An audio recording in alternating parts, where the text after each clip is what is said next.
Hey guys, welcome back to Sripada stories. ఈసారి మీ ముందుకి మంచి కుకింగ్ రెసిపీతో మళ్ళీ వచ్చేసానండి. అది ఏం లేదు, అందరికీ తెలిసిందే, ఆంధ్ర స్టైల్ సాంబార్. ఇది మా డాడీ చేసిందనమాట, ఆయన స్టైల్లో చేశారు. అయితే ఏంటంటే ఇక్కడ చిన్నది ఆయనే చెప్తా అన్నారనమాట, వాయిస్ ఓవర్. మన సబ్స్క్రైబర్స్ కోసం నేను ఈసారి వాళ్ళకి నేనే వాయిస్ ఓవర్ ఇచ్చి చేస్తాను, వాళ్ళ ఒపీనియన్ నాకు కమెంట్లో తెలియజేయండి అని చెప్పి అన్నారనమాట. మా డాడీ స్టైల్లో మీకు కూడా నచ్చినట్లయితే తప్పకుండా ట్రై చేయండి.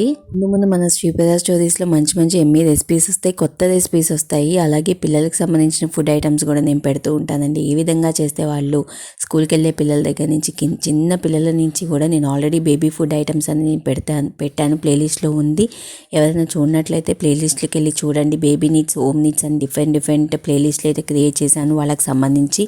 ఎవరైనా చూడనట్లయితే చూసి మన ఛానల్ని లైక్ చేసి సబ్స్క్రైబ్ చేసి సపోర్ట్ చేస్తానని చెప్పి ఎల్లవెల్ల ఆశిస్తున్నాను. 40K సబ్స్క్రైబర్స్ అయినందుకు చాలా సంతోషంగా ఉంది. అలాగే మన మేనిఫెస్టేషన్ ఏంటంటే నెక్స్ట్ 50K అండి. దాని తర్వాత ఇంకా భగవంతుడి దయ అనుకోవాలి. ఇంకా రెసిపీలోకి వెళ్ళిపోదామండి. సాంబార్ పెడుతున్నాను. ఈ సాంబార్లో ములక్కాళ్ళు, బంగాళదుంపలు, మంచి గుమ్మడికాయ ముక్కలు, క్యారెట్, పచ్చిమిరపకాయలు, ఆలు ముక్కలు, టమాటా, ఉల్లిపాయలు, బీట్రూట్ ఈ ముక్కలు వేసి వెరైటీ సాంబార్.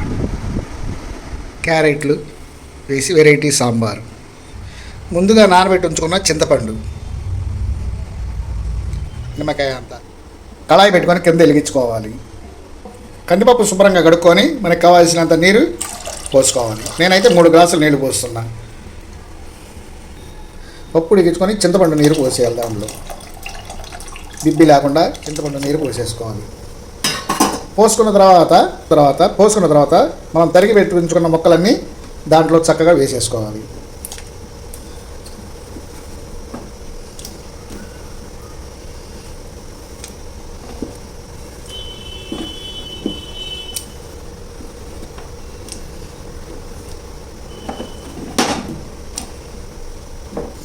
దీంతో కదమ్మం కూడా చేసుకుంటే చాలా బాగుంటుంది.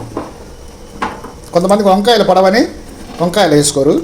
వంకాయ, బెండకాయ, బీట్రూట్, క్యారెట్, పచ్చిమిర్చి ఇవన్నీ వేసుకోవాలి.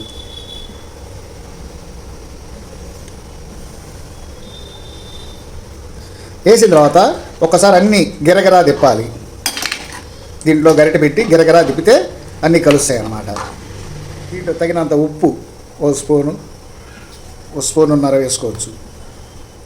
తర్వాత పావు టీ స్పూన్ పసుపు. మనం ఉప్పు ఎంత అయితే వేసుకున్నామో అంత కారం, అంటే ముందు పచ్చిమిరపకాయలు 2 వేసాం కాబట్టి 3, కొద్దిగా తగ్గించేసుకోవచ్చు. కొద్దిగా కారం తినేవాళ్ళు ఉంటే ఇంకో స్పూను, 2 స్పూన్లు లేకపోతే 1/4 కిలోనో పోసుకోవచ్చు. అది నేను 1 టీ స్పూన్ సాంబార్ వేస్తున్నాను, సాంబార్ పౌడర్. హలో, సాంబార్ అయిపోయింది. ఇప్పుడు విజిల్ తీద్దాం. విజిల్ తీసి మూత తీసి చూస్తే తెలుస్తుంది. ఓ గుమగుమలు ఆడే సాంబార్.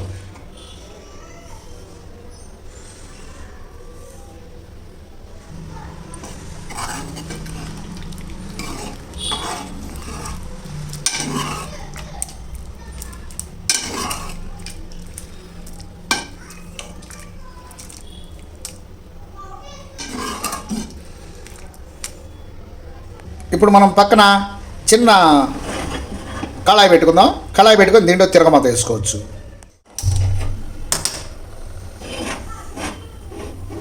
కళాయి కొద్దిగా వేడెక్కాక దీంట్లో 2 టేబుల్ టీ స్పూన్స్ ఆయిల్ వేసుకొని కొద్దిగా వేడెక్కాక నూనె కాగింది. ముందుగా మనం కట్ చేసి పెట్టుకున్న ఎండుమిరపకాయలు, తర్వాత కరివేపాకు, తర్వాత తిరగమాత గింజలు వేసుకుందాం. వేసుకొని వీటి ఒకసారి కలిపెట్టుకోవాలి. కలిపెట్టుకొని కింద సిమ్లో పెట్టుకోవాలి. గుమగుమలాడే ఇంగువ, ఎల్జీ ఇంగువ వేస్తామండి మేమైతే. ఈ తిరగమాత పెట్టి ఈ సాంబార్లో పోసేసుకోవటం ఎనఫ్. తిరగమాత వేసిన తర్వాత ఒకసారి కలిపెట్టుకోవాలండి. కలిపెట్టుకుంటే మొత్తం కలుస్తుంది.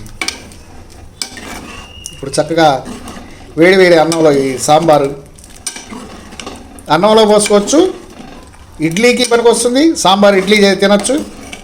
బొంబాయి ఉప్మాలో ఇంకా చాలా బాగుంటుందండి. ఇది చాలా అద్భుతంగా ఉంటుంది ఈ సాంబారు. ఒకసారి మీరు కూడా ట్రై చేసి ఈ విధంగా మా శ్రీప్రద స్టోరీస్కి లైక్ చేసి సబ్స్క్రైబ్ చేయండి.